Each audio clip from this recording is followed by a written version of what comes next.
सौभाग्यशाली तोता। बहुत समय पहले की बात है। एक छोटे से गांव के पास एक सुंदर जंगल था। उस जंगल में तरह तरह के पक्षी और जानवर रहते थे। उन्हीं पक्षियों में एक अनोखा तोता भी रहता था, जिसका नाम चिरकू था।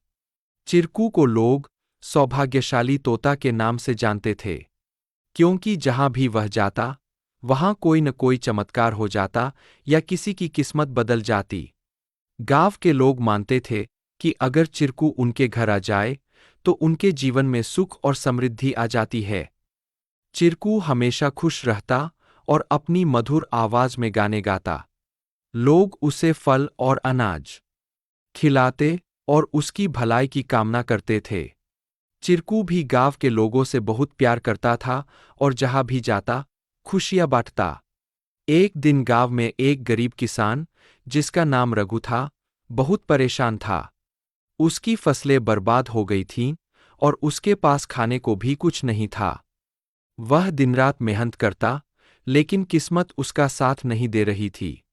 एक दिन रघु ने गांव के लोगों से चिरकू के बारे में सुना और सोचा कि शायद यह सौभाग्यशाली तोता उसकी भी मदद कर सकता है।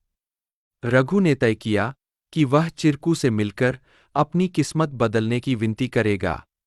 अगले दिन वह जंगल की ओर चल पड़ा और चिरकू को खोजने लगा।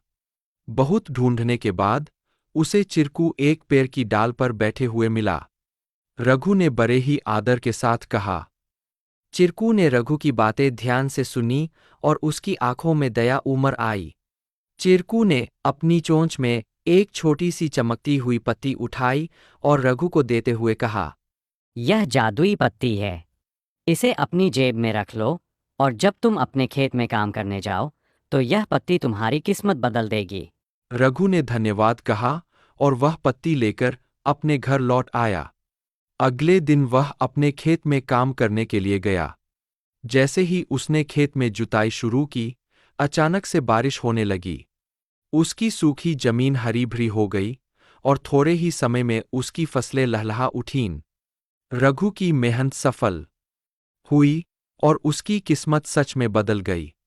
अब रघु के पास भरपूर अनाज था और वह फिर से खुशहाल जीवन जीने लगा। उसने गांव के लोगों को चिरकू की बुद्धिमानी और उसके द्वारा दी गई जादुई पत्ती के बारे में बताया। सभी लोग चिरकू की प्रशंसा करने लगे और उसे और भी अधिक प्यार देने लगे। लेकिन चिरकू ने रघु को एक बात कही थी। याद रखना, यह पत्ती सिर्फ तुम्हारी मेहनत का साथ देगी। अगर तुम मेहनत करना छोड़ दोगे, तो यह भी अपना जादू खो देगी। रघु ने चिरकू की बात समझ ली और कड़ी मेहनत जारी रखी। धीरे धीरे उसकी स्थिति पहले से बहुत बेहतर हो गई। वह गांव के सबसे सफल किसानों में से एक बन गया, लेकिन उसने कभी यह नहीं भूला कि उसकी सफलता में चिरकू और उसकी मेहनत का कितना बड़ा हाथ था। कहानी से सीख।